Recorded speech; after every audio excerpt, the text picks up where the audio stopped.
سلام، معكم ايوب. مرحبا بكم في معلومه خفه نزربان. معلومه رقم واحد، كاملين في طاطنا ديك اللعيبه ديال شي موسيقى تبقى تدور لك في راسك بزاف وما كتبغيش تقعد، واخا كتبغي تحيدها ما كتبغيش تحيد. هاد الفينومين سيونتيفيكمون سميتو اير وورم، الدوده ديال الودن. احسن سميه في العالم. بما انكم عزاز عليا نعطيكم الحل. ندغ المسكه. واحد البحث دار في 2015 لاحظوا بان دوك الاير وورمز عندهم علاقه بالاوديتوري ايميجز.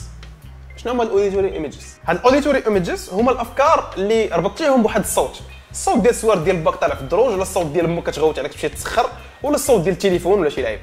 حيت اصلا ديك الموسيقى عباره عن صوت اللي خزنتيه في الذاكره ديالك واللي مصوب بطريقه اللي غيكون كاتشي ولا شي بلان، وكيتطلق في واحد اللحظات اللي انت ما كتحكمش فيهم.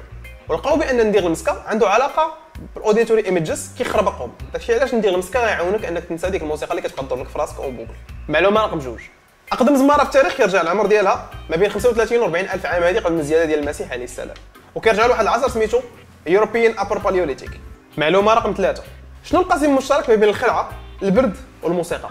تبوريشه معلم. تبوريشه هي فاش شعرك كيوقف. الجبل الموسيقى. الشعر كيوقف بسبب واحد العصيبات صغيورين كاينين تحت كل زغبه واللي كيتحركوا فاش كيتطلق الادرينالين في الدم. الادرينالين كيتطلق في بزاف ديال الحالات، من بيناتهم الخوف ولا فاش كدير شي حاجه اللي اول مره غديرها في حياتك. والموسيقى معروفه انها كتلقى في المشاعر بحال الحب والحزن والفرحه الى اخره. والدماغ مكلخ لدرجه انه كيتعامل مع هاد الاحاسيس كاملين بحال الخوف.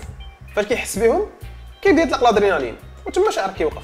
المعلومه الرابعه، دماغك كيدير لك تبوريشه ملي كتسمع الموسيقى اللي عزيزه عليك. مادام دوينا على التبوريشه والموسيقى، التبوريشه كتخرج في الحالات ديال الموسيقى اللي كتسمع ليها وكتعجبك. كاينه واحد الدراسه لقاو فيها بانك ما حد كتسمع الموسيقى اللي عزيزه عليك الدوغري ديال السخاء ديالك كيطلع.